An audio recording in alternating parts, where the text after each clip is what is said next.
Bom dia, irmãos, graça e paz da parte de Deus, nosso Senhor Jesus Cristo. Nós estamos nessa manhã de sábado, iniciando a nossa segunda aula do livro de Colossenses, da carta de Paulo à igreja de Colossos. Não é? Na semana passada nós fizemos uma introdução, tivemos uma oportunidade de contextualizar, não é? Dizer qual era o Deus, não é, adorado por aquelas pessoas, por aqueles irmãos. Contamos a respeito um pouco da história da cidade, não é, que havia sido uma grande cidade durante o Império Grego, mas que agora, durante o Império Romano, ela havia saído da rota, não é, de correspondência. Então ela já não era mais uma cidade grande, mas era uma cidade pequena, e ela ficava bem, não é, à sombra, não é, das outras duas cidades que compunham ali, não é, o vale do rio Lico, que era Hierápolis e Laodiceia. Então nós falamos a respeito desses contextos, e hoje nós vamos entrar realmente na carta. Estaremos hoje estudando os versículos de 1 a 8. O ano, não é, como nós frisamos na semana passada, é o ano 60 depois de Cristo. Paulo está preso em Roma, então é um ano complicado para Paulo, apesar dele estar numa prisão, e dessa primeira prisão ser uma prisão muito, não é, melhor, se podemos colocar dessa forma, do que a segunda prisão dele. Não é?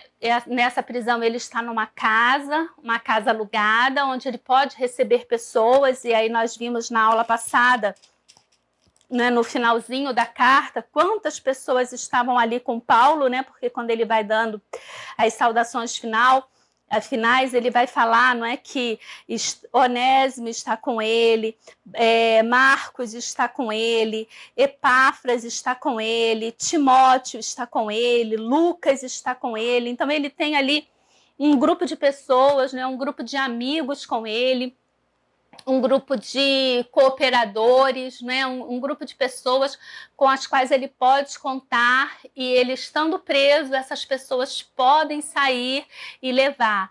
Mas uma coisa que eu gostaria de frisar, não é, mais uma vez, é que Paulo, ele não se priva, não é, de fazer a obra independente das circunstâncias. E isso é tão importante, isso é tão profundo, irmãos, quando nós pensamos que coisas tão pequenas, muitas das vezes, nos impedem de fazer a obra do Senhor.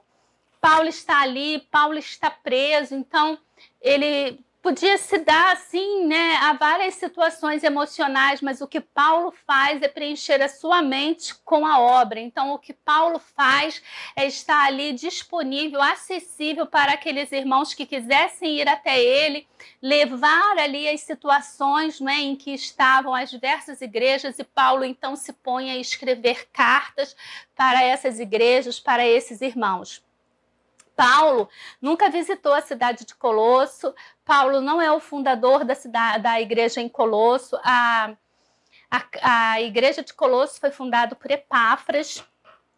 E dentro desse contexto que nós estamos falando, das pessoas irem até Paulo para levar a situação, a gente vê ali que Epáfras, né, ele vai sair lá de Colosso e ele vai para Roma. Não é uma viagem rápida, né, é longe, e Epáfras ele vai até onde Paulo está, porque Epáfras está incomodado com aquilo que está acontecendo na igreja. Não é? Dentro do relatório que Epáfras vai passar para Paulo, ele vai contar para Paulo que está surgindo, não é, uma nova moda, não é? Está surgindo um tipo de cristianismo, não sei se eu posso colocar aqui, mas está surgindo dentro do cristianismo, não é, uma onda. E o que diz, não é, essa onda? O que dizem essas pessoas? Primeiro, essas pessoas, elas são muito colocadas dentro da questão da sabedoria, não é? Então, elas qualificam aqueles que sabem mais como sendo pessoas especiais, pessoas a quem foi revelado determinados mistérios. Então, é um grupo que trabalha isso. E é interessante como que a gente cai nessa onda até mesmo hoje, né, nos dias atuais. Se uma pessoa chega para você e diz, olha, eu tive uma revelação, não é, com você, a seu respeito, por mais que a gente seja até certo ponto cético com relação ao assunto, nós ficamos curiosos, né? E eu lembro que no período em que eu trabalhava, vira e mexe, uma pessoa vinha, né, e dizia, porque eu fui revelada, porque aqui no seu ambiente aqui de trabalho tem uma pessoa aqui que te inveja, porque isso, porque aquilo. E, irmãos, olha só, em que ambiente que você vai estar que não vai ter alguém que te inveja? Em que ambiente que você vai estar que não vai ter alguém que não goste de você? Não existe. Nem Jesus Cristo agradou todo mundo, entendeu? Nós sempre vamos ter... eu gosto muito de uma música, de uma cantata de Páscoa, Celebrai, porque ela fala assim, da entrada de Jesus em Jerusalém, e ele fala, os mesmos que ora o aplaudem, mais tarde o condenarão. Os vivas que agora o exultam, em vivos escárnios serão. Não é? Falando ali da entrada de Jesus em Jerusalém, e as pessoas jogavam suas roupas no chão, jogavam ramos, e Jesus passava por ali, e as pessoas exaltavam Jesus. Mais tarde, essas mesmas pessoas seriam as pessoas que estariam condenando Jesus. Então, sabe, não existe. Aí, o meu... Como é que eu venci, não é? Essa questão assim das pessoas virem e quererem falar essas coisas para mim. É ser como Neemias, não é? É dar a resposta de Neemias. Eu acho muito interessante porque Neemias ali durante a reconstrução do muro, né, entre tantas coisas lindas na história de Neemias, o que mais me impacta é que Neemias não perdia tempo para ouvir essas coisas, né? As pessoas chegavam e falavam, Neemias, vem jantar comigo porque eu quero conversar a respeito de determinadas coisas que andam falando de você. Neemias falava, olha, eu não tenho tempo, eu tenho uma obra para executar e eu não tenho tempo. Toda vez que chegavam para falar, Neemias, eu tenho uma coisa para te contar, Neemias dizia, olha, eu não tenho tempo. Né? Mas isso tudo para poder falar a respeito dessa questão de revelação, né? Que até hoje a gente cai muito aí nessa pilha das pessoas que chegam dizendo que tem algo para revelar. Então, irmãos, isso não é uma coisa nova, isso vem desde o passado, e essa onda estava ali dentro da igreja de Colossos, e foi uma das coisas que Epáfras leva para Paulo, né? Como sendo a questão ali dele de preocupação. Esse movimento que vai ficar muito forte no segundo século, principalmente, é um movimento chamado de gnosticismo. E como nós falamos na semana passada, ele é um movimento muito preocupante, porque ele não confronta diretamente o cristianismo. Ele não vai chegar num embate contra o cristianismo, mas ele vai chegar e ele vai querer ali se enraizar, ele vai querer que as ideias dele sejam incutidas dentro das ideias, não é, daquilo que se professa no cristianismo. E na semana passada, quando eu estava assistindo a aula, né, a primeira aula que nós demos, eu até lembrei de um bom exemplo, né, para a gente poder gravar uma ilustração boa, para a gente gravar o que é isso, é a questão ali do sapo, né, ou da rã. Quando a gente coloca ele numa panela de água fervendo, você coloca a rã ali dentro, a rã pula, porque ela percebe que está fervendo, então ela pula. Agora, se você coloca a rã dentro da panela com água, e você coloca essa panela no fogo, e a água vai aos poucos se aquecendo, a rã ela não pula, ela é cozinhada ali naquela água, sem perceber que está sendo cozinhada. Assim é o movimento agnóstico, porque ele entrava, não de forma a suscitar um embate, a suscitar uma discussão a respeito de um assunto, mas ele entrava de forma a mudar os conceitos.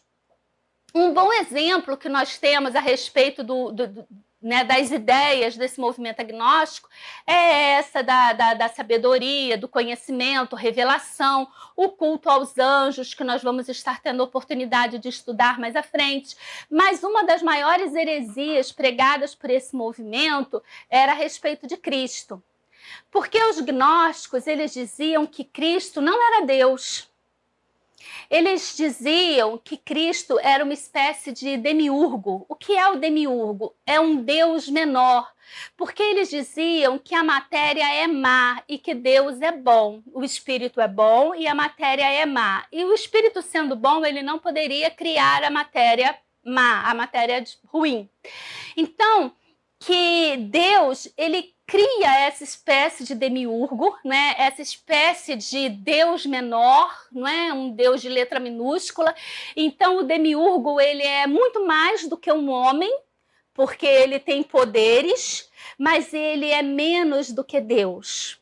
E uma das grandes heresias que até hoje, irmãos, elas entram por dentro da igreja, um dos conceitos que muitas das vezes é um conceito muito complicado para algumas pessoas explicarem é a questão da Trindade. Não é? Alguns, não vou dizer que é religião, porque se não acredita, não é, na Trindade, não é, que não é em Deus Pai, Deus Filho e Deus Espírito, então passa a ser heresia, então passa a ser uma seita, né? Quando você professa uma religião que não acredita na Trindade, né? Jesus Cristo, ele foi 100% homem e 100% Deus. E os gnósticos, eles diziam que não, que ele não era 100% Deus e também não era 100% homem. Ele não era nem homem e ele também não era Deus. Ele era um demiurgo, então ele era um Deus menor. Por que Deus criou o demiurgo? Para que ele pudesse criar, fazer a criação. Então ele é maior do que homem, e ele deve sim, não é, ser exaltado e deve ser dado a ele louvores, porque ele criou tudo que se fez, mas ele criou uma matéria má, uma matéria ruim. Não é? E porque ele cria a matéria, ele tem contato com a matéria, ele não pode ser considerado Deus, porque Deus, não é? Ele é espírito e o espírito é bom. Então eles entravam assim com esses conceitos que dentro de uma situação, irmãos, que se você começa a falar isso aos pouquinhos dentro da igreja, né, e você vai dando essas lições, uma pessoa pode questionar a outra, mas sabe o que acontece? O que nós vemos hoje, principalmente hoje em dia, né, e acredito que não é um problema só dos nossos dias, é que muitas das vezes, o que nós queremos? Nós queremos alguém que pense por nós. Eu não quero pensar. Eu não quero ter que analisar a situação. Então, eu prefiro ouvir aqueles sábios da internet, não é? Os sábios do YouTube. E com isso, irmãos, a gente ouve uma penca de heresia. As coisas vão entrando dentro daquilo, dentro da nossa mente, dentro do nosso coração, e nós passamos a acreditar, nós passamos a não questionar heresias assim das mais profundas. Mas Epáfras, ele está preocupado com esses conceitos que estão rondando a igreja, não é? E que no século II eles vão ficar muito fortes. E tinha vários outros conceitos que eles iam trazendo, né, para dentro do cristianismo. E a gente vai estar questionando, não é, a maior parte deles durante o estudo da carta de Paulo aos Colossenses. Só para os irmãos, né, terem mais uma ideia do que era, não é, de quão demoníaca era o gnosticismo, e ele é até hoje. Então, Epáfras, ele viaja de Colossos até Roma para conversar com Paulo a respeito, né, dos irmãos de Colossos e desses gnósticos, né, desses doutores que estão entrando por dentro da igreja, né, e eles se diziam conhecedores de tudo, e aí traziam essas novas ideias e muitos irmãos humildes caíam. Mas não era só Epáfras que estava ali, né, e que pertencia à cidade de Colossos. Interessante é que nessa mesma época, não é, Onésimo, que era escravo de Filemão, que a igreja de Colossenses funcionava na casa de Filemão. E Onésimo era um escravo de Filemão. E nessa ocasião, Onésimo foge. ele dá algum prejuízo, ele rouba. A Bíblia não é muito... Paulo, ele não entra assim nos detalhes de qual foi a questão de Onésimo com Filemão. O fato é que Onésimo, ele é escravo de Filemão e ele dá algum prejuízo, tanto que Paulo vai falar para Filemão, olha, se ele tem te prejudicado, se ele tem, né, te defraudado em alguma coisa, você bota na minha conta. Né? Paulo vai puxar para ele a dívida de Onésimo na carta a Filemão. Mas Onésimo também está lá. Onésimo foge, né? Quando ele foge de Colossos, ele vai para o lugar mais longe possível, então ele vai para Roma, e quando Onésimo está em Roma, Onésimo se converte. Alguns dizem que ele se converteu por contato com Paulo, não é, no encontro na cadeia, mas eu fico assim, porque se Paulo estava preso em casa, não é? Então são vários detalhes que eu sinceramente eu não me detenho neles, não. O importante é que Onésimo está lá em Roma, que Onésimo se converteu e que Onésimo agora está com Paulo, ajudando Paulo. Então, numa mesma ocasião, Paulo tem duas pessoas de Colossos, né, lá dentro da sua casa, que é o Onésimo, que era escravo, na casa onde funcionava a igreja, que era a casa de Filemão, e ele tem Epáfras, que é o fundador da igreja. E eles estão lá. Mas Epáfras, ele vai contar mais uma coisa para Paulo. Ele vai dizer para Paulo, olha, Paulo, além dos gnósticos, não é?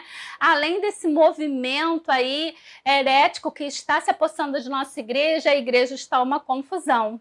Porque as mulheres não estão sendo submissas aos maridos, elas estão confrontando os maridos, os filhos estão confrontando os pais, os filhos estão entrando na justiça contra os pais, os senhores estão, não é, castigando demais os seus servos. Então, tá uma confusão, tá o caos a igreja.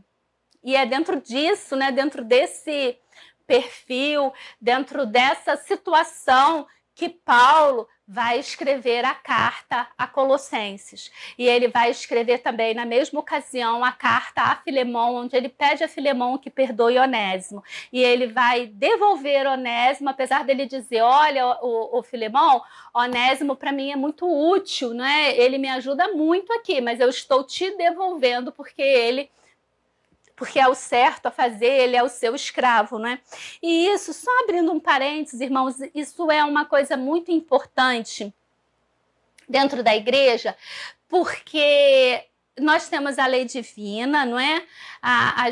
Aquilo que a nossa forma de agir e de ser regrado, não é? Pela nossa, né, regra, não é, pelo nosso guia, não é, de conduta, que é a Bíblia. Então nós temos ali os nossos conceitos, mas existe também uma lei terrena. E é muito interessante porque às vezes a gente vê as pessoas não dando crédito às leis terrenas. E, irmãos,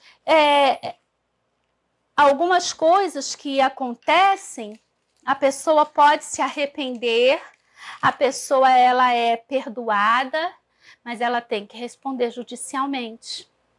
E muitas das vezes dentro da igreja a gente quer encobrir determinadas coisas, não é? Então, é só para os irmãos terem um exemplo, né, do que eu vou falar com relação à violência contra a mulher, por exemplo.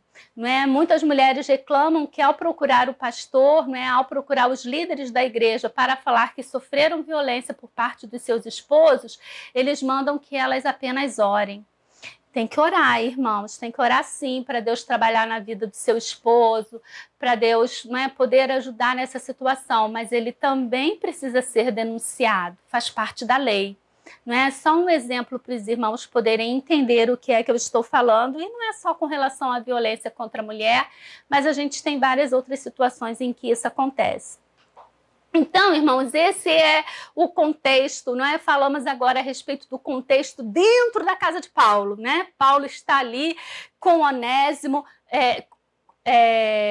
Paulo está ali com Epáfras, Paulo está ali com Onésimo, não é? Que são lá de Colossos. Paulo está ali com seus amigos, Lucas, Marcos, né, Timóteo, e dentro dessa situação, desse contexto ali, é que Paulo começa a escrever a carta, e nós passamos a ler agora os versículos de 1 a 8, mas antes vamos orar pedindo a Deus que nos conduza durante esse estudo.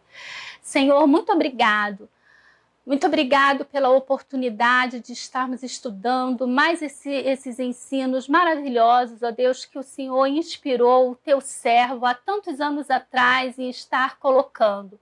Obrigado, Senhor, pela vida do apóstolo Paulo, obrigado pelo uso que o Senhor fez da vida dele, obrigado, Senhor, por ele ter se colocado de forma tão disponível e mesmo diante das dificuldades, ó Deus, ele está sempre apto para te servir, sem perder tempo, ó Deus, sem questionar.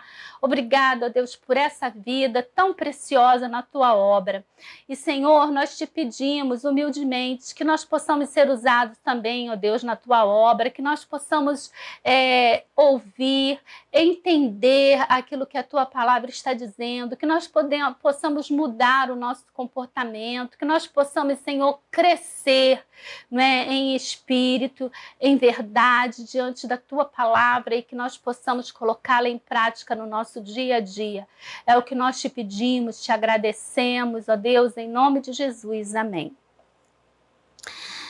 Colossenses capítulo 1, a partir do versículo 1, prefácio e saudação. Paulo, apóstolo de Cristo Jesus, por vontade de Deus, e o irmão Timóteo, aos santos e fiéis irmãos em Cristo que se encontram em Colosso, graça e paz a vós outros, da parte de Deus, nosso Pai. Damos sempre graças a Deus, Pai do nosso Senhor Jesus Cristo, quando oramos por vós.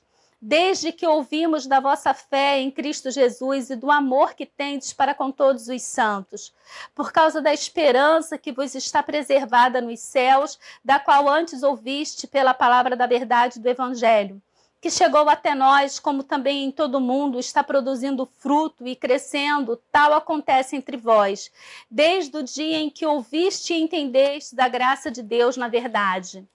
Segundo fostes instruídos por Epáfras, nosso amado conservo, e quanto a vós outros, fiel ministro de Cristo, o qual também nos relatou do vosso amor em espírito. Então, Paulo, ele começa, né, aqui a sua carta com uma saudação. Então, mais uma vez, nós vamos focar aqui Paulo se identificando como apóstolo de Cristo Jesus por vontade de Deus. Né? Isso é um ponto assim que Paulo sempre vai colocar, não é? Os irmãos sabem, né? Principalmente ali quando a gente lê a carta aos Coríntios e algumas outras cartas, que Paulo é questionado, não é, a respeito do seu apostolado, né? Então Paulo sempre vai frisar ali que o seu apostolado, não é que ele é apóstolo por parte de Deus, porque Deus o escolheu para ser apóstolo. E é assim interessante porque o peso, não é, o preço que se paga para ser apóstolo de Cristo, não é, lá na igreja primitiva é bem pesado.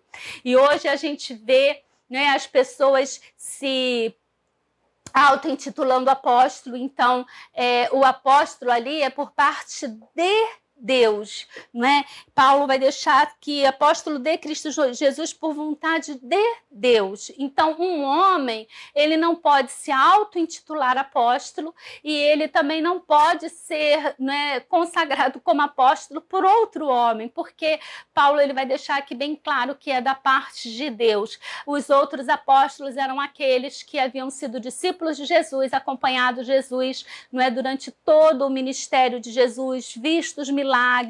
Então havia ali uma razão de ser, não é, do apostolado. E o que eram os apóstolos? Eram aqueles que estavam revelando a verdade. Não é? A gente viu ali que Paulo revela a verdade de Cristo para a igreja. Agora nós estamos vendo em Colossenses que a verdade de Cristo. Então estamos estudando a cristologia, aos Efésios estudamos a eclesiologia.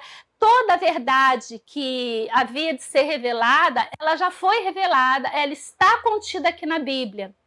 Então, não tem verdade para ser revelada por nenhum apóstolo. Tá, irmãos? Isso é uma coisa que digo com todo respeito. não é, a quem acredita, não é, e a quem segue dentro desse treinamento, não é? Dentro dessa doutrina. Isso é o que está aqui, não é? Paulo está deixando bem claro. E ele continua, né? E o irmão Timóteo, não é? Falamos na aula passada, Paulo fazendo aqui uma referência especial a Timóteo. A gente vê que é uma referência diferente. Algumas pessoas vão dizer que Timóteo escreveu a carta com Paulo. Eu, particularmente, não considero assim, mas considero que Paulo está apresentando Timóteo àquela igreja, não é? Aqueles irmãos. E Paulo continua, aos santos e fiéis irmãos em Cristo, não é? O que Paulo diz aqui com relação ao santo, não é? Não é o conceito, não é, de santo, de alguém que deva ser adorado. Aqui o santo implica união com Deus. Não é? Paulo está dizendo aqueles que são unidos com Deus, não é? Que são incorporados em Cristo, não é? Os que têm amor fraternal, não é? Os que têm uma esperança segura nos céus.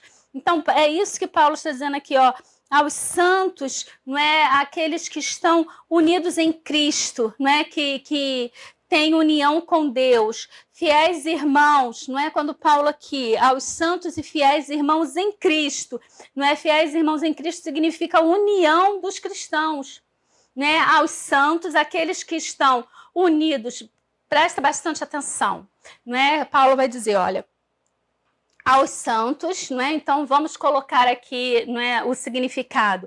Paulo está dizendo, aqueles que estão unidos com Deus, e são fiéis irmãos unidos com Cristo. Paulo está dizendo da união com Deus e da união dos irmãos em Cristo. Nós precisamos, enquanto igreja, ser unidos. Às vezes é difícil pra caramba. Nunca foi fácil. Não é? Olha a relação de Jesus com os 12, eles viviam ali aos pés de Jesus, Jesus com toda a humildade, o maior líder, o maior mestre, e eles ficavam disputando entre si quem seria o primeiro. Não é? Quem sentaria à direita, quem sentaria à esquerda. Chegam a levar o assunto para casa a ponto de uma mãe vir interceder pelos filhos, pedindo que um se sente à direita e outro se sente à esquerda de Jesus. Então a gente vê que essa questão, a disputa, o partidarismo, as falsidades, não é? A vaidade eu acho que é uma das piores coisas que tem dentro da igreja, não é? Uma das piores coisas que nós podemos deixar nos dominar, não é? Às vezes, por vaidade, as pessoas abrem mão da obra de Cristo. Quem sofre, irmãos, é a obra. Sabe, quando você tem determinado cargo, quando você exerce determinada função na igreja, se você é um pastor, se você é um líder, um ministro, e você está ali de todo o coração, né, um coração aberto, realizando a obra de Deus, e aí você se chateia com alguma coisa que alguém disse. Olha a história do alguém disse, não é? Faça como Neemias, não tenho tempo para ouvir. Se não é algo que vai te edificar, se não é algo que vai acrescentar, não queira saber o que estão falando de você, não, irmãos. Sabe, dá uma de poliana, finge tá tudo bem e vai em frente, porque se você para ouvir, primeiro que a opinião da pessoa hoje pode não ser a opinião dela amanhã, depois que ela vê aquilo que você está realizando. Então não perde tempo não, porque você se chateia, né? Você se magoa e aí você abre mão da obra. E aí quem é que perde? A obra. É a obra. E é o que nós temos falado aos longos dessas aulas. Satanás, ele vai atuar, irmãos, é aqui.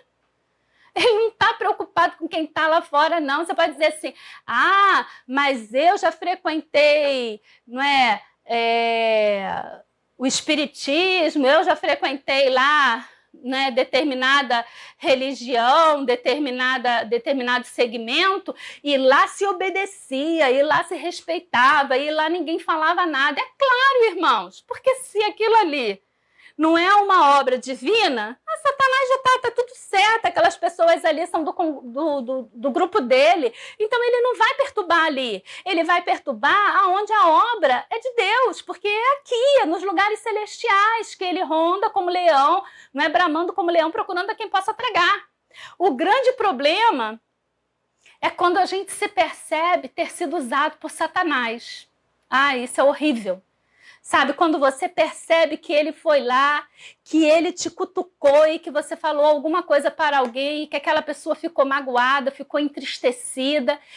Olha, que sentimento horrível. Eu não sei qual sentimento é pior, de quem foi magoada ou de quem percebe que foi usado por Satanás.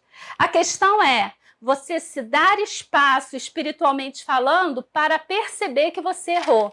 Porque às vezes o nosso orgulho ele é tão grande que eu cometo o erro, mas eu não admito que eu cometi o erro. Eu não me admito, não é, que eu magoei alguém, que eu entristeci alguém, que eu fui usado por Satanás. Não é? Esse é o grande problema. Então, fiquem atentos, né? Fiquemos atentos. Então, Paulo vai dizer, aos santos e fiéis irmãos em Cristo que se encontram em Colosso, graça e paz a vós outros da parte de Deus, nosso Pai. Quando Paulo fala, não é? Graça e paz, o que é a graça? Não é? Graça é o favor imerecido, não é? É a salvação que Deus, não é, nos concedeu por meio de Cristo Jesus. Isso é a graça, não é? Pela graça sois salvos, não é? Por meio da fé. E ele vai dizer, olha, graça, não é? E o que é a paz? Né? Graça é o favor imerecido, é o perdão. E a paz é o resultado da conciliação. Essa paz é algo que só tem quem já foi reconciliado com Cristo. Não é? Muitas das vezes nós buscamos a paz em coisas que não vão nos trazer paz. Não é? Nós precisamos aprender a ter essa paz na reconciliação com Cristo. E aí, até voltando ao exemplo anterior, não é? Às vezes dói muito para a gente admitir que acabou sendo usado, não é? Como uma artimanha do inimigo, que eu cometi um erro, que eu magoei alguém. Mas eu vou dizer para os irmãos, nós não, vou dizer por experiência própria, porque já aconteceu comigo e toda vez que eu dou espaço, acontece. Então, a gente só consegue ter a paz quando a gente se reconcilia, quando você vai lá, quando você pede perdão, quando você reconhece que você cometeu aquele erro. Aí você consegue ter a paz. Fora disso, você não consegue, não. E Paulo vai dizer, não é? Aqui é interessante porque ele vai dizer, olha, da parte de Deus, nosso Pai, né? Então Deus é Pai de todos. Lembra até na carta aos Filipenses, né? Que é um só pastor, ele é um pai, ele é pai de todos, né? Tanto dos gregos, né? Como dos judeus, né? Então ali é a nova sociedade. Mas olha só como é que ele continua. Damos sempre graças a Deus, Pai de nosso Senhor Jesus Cristo. Por que aqui agora Paulo está fazendo a referência como sendo Pai do nosso Senhor Jesus Cristo? Porque, irmãos, né, Jesus Cristo, ele é o unigênito do Pai. Ele foi gerado. Agora, eu e você, nós fomos criados. Né? Qual é a diferença do gerar e do criar? Né? Eu gero algo dentro da mesma espécie, né? Então um homem gera homem, né? Às vezes a gente vê uns animaizinhos correndo por aí, mas homem gera homem, né? O gato vai gerar um gato, né? O animal ele vai gerar um outro animal de acordo com a sua espécie. Agora, e Deus criou todas as coisas, ele criou o homem, né? Mas nós não fomos gerados. O único que foi gerado, né, foi Jesus Cristo. Então, aí está o que Paulo quer dizer isso. E ele vai dizer, né, que ele sempre dá graças, não é ação de graças, não é pela aqueles irmãos. E aí, olha só o que Paulo vai dizer nos versículos adiante, não é? Vamos ler o versículo 3 de novo. Damos sempre graças a Deus, Pai do nosso Senhor Jesus Cristo, quando oramos por vós, desde que ouvimos da vossa fé. Então, ó, marca fé aí na sua Bíblia, não é? sempre que ouvimos da vossa fé em Cristo Jesus e do amor que tendes para com todos os santos. Olha, de novo aí a questão de que temos que nos amar uns aos outros. Por causa da esperança, não é? Marquem esperança, que vos está preservada nos céus, da qual antes ouviste pela palavra da verdade do Evangelho. Irmãos, sem fé, amor e esperança, não tem cristianismo, né? Todos aqueles que professam seguir o cristianismo, que professam seguir a Cristo, né, ele tem que ter a fé. A fé em quê? A fé em Cristo, né? A fé em Cristo, na salvação, né, que Cristo pode nos outorgar, na libertação que só Ele pode, não é, nos trazer. Não é fé de que Ele é a verdade, Ele é a vida, não é? Amor.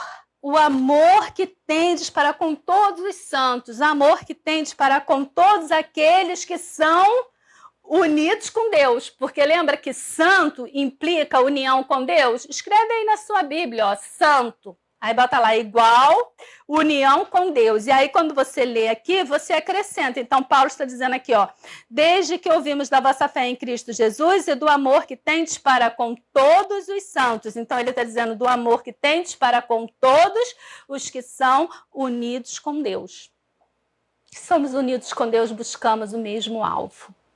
Podemos ter tropeços, podemos, não é, ter interferências no meio do caminho. E isso não é um privilégio nosso, isso não é porque somos mais ou porque somos menos. Não é? Vamos deixar de bobeira. Olha, Paulo e Barnabé, eles eram amigos, fizeram uma primeira viagem junta. Na segunda viagem, brigaram.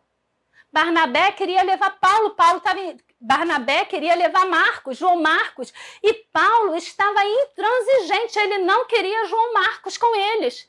Agora, vai lá no finalzinho da carta aos Colossenses. Quem é que está aqui? Olha ali Paulo saudando, cadê?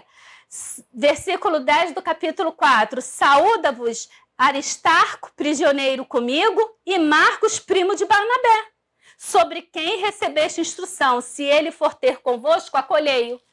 Aí, agora Paulo está com Marcos, Paulo indica Marcos para fazer determinados trabalhos, não é? Mas lá atrás, Paulo foi intransigente a ponto de romper com Barnabé porque não queria levar João Marcos.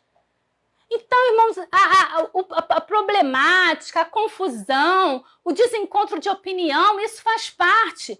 Vamos parar com essa hipocrisia de achar que dentro da igreja, sabe, tem que ter paz e amor. Tem que ter paz e amor, mas essa paz e amor ela vai ser conquistada à custa de muitos desencontros, à custa de muitas problemáticas. Ninguém disse que ia ser fácil. Olha, lá no concílio, em Jerusalém, Paulo está lá com Pedro. Pedro está lá comendo com os gentios, participando. Quando chegam os judaizantes, o que Pedro faz? Se afasta dos gentios, Pedro e Barnabé. Paulo vai confrontar eles. Paulo vai dizer, ué, o que está acontecendo? Que falsidade é essa? Se vocês até pouco tempo estavam aqui comendo e agora porque chegaram esses irmãos vocês não querem mais. Não é isso que a gente vê dentro da igreja? Então, não fica com essa ilusão de que igreja, já falei, irmãos, e eu torno a dizer, igreja é lugar de pessoas doentes. Eu sou doente. Eu não vou dizer que você é doente, você pode considerar uma afronta, né? Mas eu digo por mim, eu sou doente. Eu preciso ser tratada por Cristo. E eu fico muito feliz porque ele veio por mim, ele veio para me tratar. Se eu fosse boa, ele não precisava me tratar. Não é? A gente só pode ser tratado de algo quando a gente admite que a gente tem aquele problema. Eu só posso ser tratada, curada e liberta quando eu admito que tenho aquele problema. Se você não admite que você tem, você não vai ser curada. Uma das grandes problemáticas dentro da igreja é que quando a gente está pregando, às vezes a palavra até vai lá no coração do irmão, mas quando a gente sai, ele vem e fala assim, eu já faço tudo isso. Eu já sou assim. Poxa, parabéns, porque muitas das vezes eu falo e eu me sinto aqui, sabe, porque arde o meu coração e dentro de mim eu estou pedindo, Senhor, eu quero ser assim. Eu quero ser assim, porque eu ainda não sou. Senhor, eu caminhei, eu subi tantos degraus nessa direção do que o Senhor tem falado e me ensinado, mas ontem eu tinha subido 2, mas eu desci 3, eu desci 4. Ah, Senhor, tenha misericórdia de mim. E aí ele vem com a sua consolação, com o seu perdão, e ele vai dizer, não desiste não, Ana Cláudia, eu estou aqui com você e eu vou caminhar quantas léguas forem necessárias até que você alcance, né, a estatura do varão perfeito, até que você alcance o nível que eu quero trabalhar em você. Só assim, irmãos. Então, o amor e a esperança. A esperança em quê, irmãos? A esperança não é da vida futura, a esperança de que aquilo que nós vivemos aqui na Terra é passageiro e transitório, não é? Porque nós teremos uma vida, não é, de gozo e paz, não é, com Deus. A esperança na vida eterna, ela nunca será um princípio inativo, né? Mas ela sempre produzirá amor, não é? A esperança, sabe? A esperança de que essa problemática da igreja é terrena, né? E de que lá no céu, aí sim, lá no céu, nós viveremos um ambiente de paz, um ambiente de harmonia. Então, lá no céu, eu não vou ter dificuldade de lidar com meu irmão. Lá no céu, entendeu? Nós teremos vida plena. Aqui na Terra, eu tenho que caminhar e viver com essas problemáticas, porque ora eu sou atacada pelo inimigo, ora o meu irmão é atacado pelo inimigo, e ora os dois estão sendo atacados pelo inimigo. Mas lá no céu, eu posso ter a esperança, né, de uma vida de paz, harmonia, né, com Cristo, todos nós ali no mesmo nível de espiritualidade. E ele vai falar, né, por causa da esperança que vos está reservada, quando ele bota aqui reservada, não é que não se perde. Uma esperança que não se perde, reservada nos céus, não é? Aqui está falando, irmãos, da salvação, né? A salvação não se perde, não é? Por meio da salvação é que nós podemos ir para o céu, e essa esperança que temos, não é, de ir para o céu, é uma esperança que não se perde, da qual antes ouviste pela palavra da verdade do evangelho, não é? Antes, não é, no tempo em que foi pregado, no tempo, não é, em que vocês foram convertidos ao evangelho. E ele continua no versículo 6, que chegou até vós, como também, não é, em todo o mundo, e está produzindo, não é, fruto e crescendo, tal como acontece entre vós, não é? Aqui, irmãos, não é, o verdadeiro evangelho, ele tem a sua própria energia interna, não é? Ela é suficiente, não é, para ser divulgada a todo mundo. Agora, a divulgação do evangelho, ela ficou a cargo dos homens. E às vezes o que acontece? Nós ficamos tão entretidos com a nossa problemática, tão entristecidos uns com os outros, tão paralisados pelas problemáticas que nós criamos, que nós deixamos de seguir, não é, aquilo que Deus nos ordenou, que é levar o evangelho a todo mundo, não é? Aqui o evangelho ele ainda não tinha sido divulgado em todo mundo, mas o que Paulo está dizendo o evangelho está sendo, não é, divulgado em todo mundo, de então nós temos cristãos, não é, falando desse amor, não é, daquilo que Cristo pode fazer, não é, em todos nós. E ele continua, não é, desde o dia em que ouviste e entendestes a graça de Deus na verdade. É importante isso aqui, ó, irmão, grifa aí também para você poder se deter nisso aqui, ó.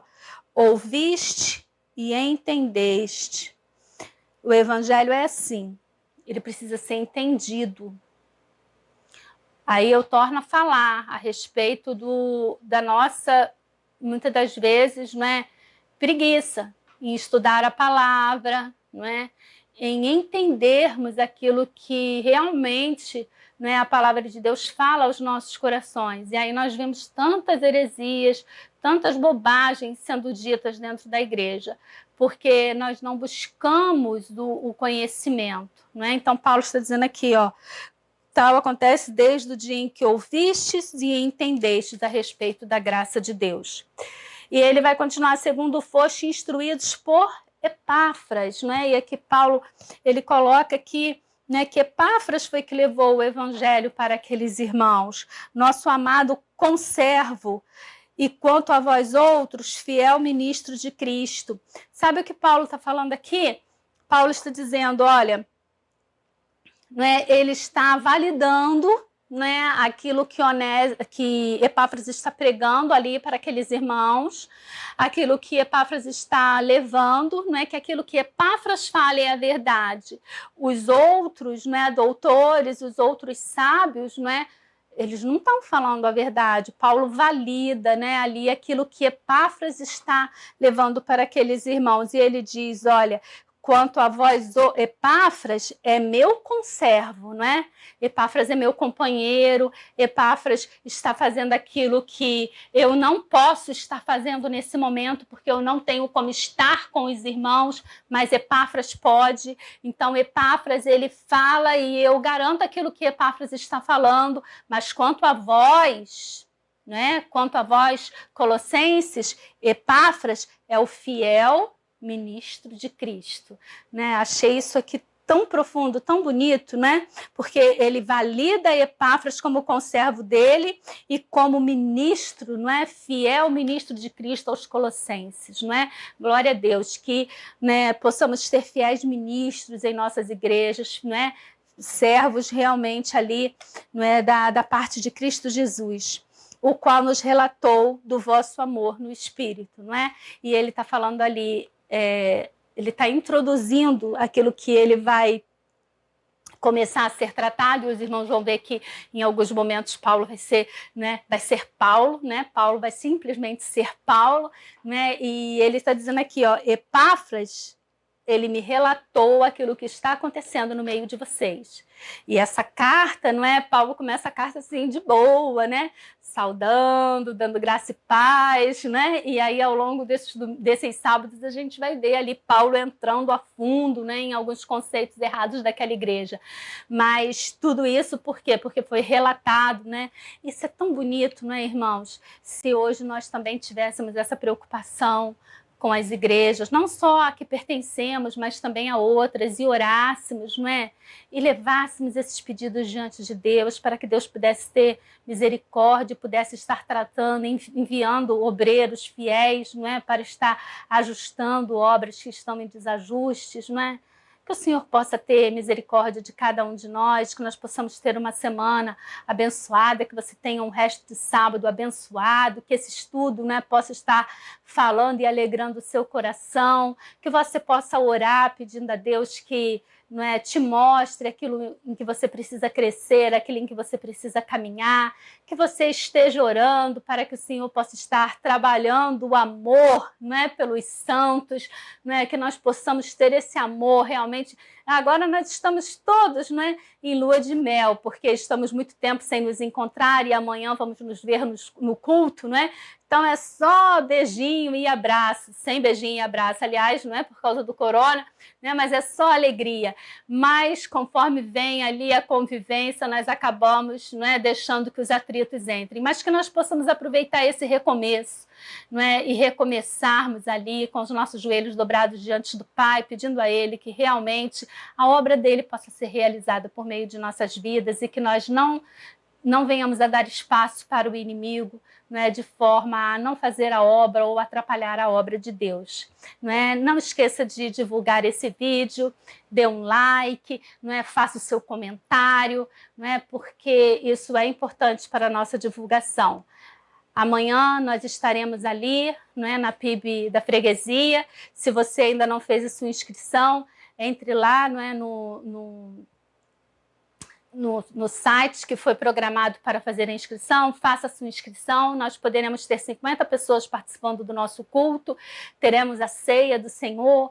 Então venha, não é? O pastor comprou kits separadinho, então você vai receber ali bonitinho, né, ensacadinho, tudo de acordo com as regras, não é, para termos, não estarmos contaminando uns aos outros. Então venha participar conosco do nosso culto amanhã, não é, e que o Senhor possa estar nos abençoando. Sim, e os irmãos que não puderem estar ali presencialmente, não é, nós teremos o culto, não é, online às 10h30 da manhã e às 18h30 da noite. Que o Senhor possa estar com os irmãos. E à noite estará pregando o pastor Davi, né, que estará viajando, e aí ele vai ter a oportunidade de falar à igreja antes da sua viagem. Amém.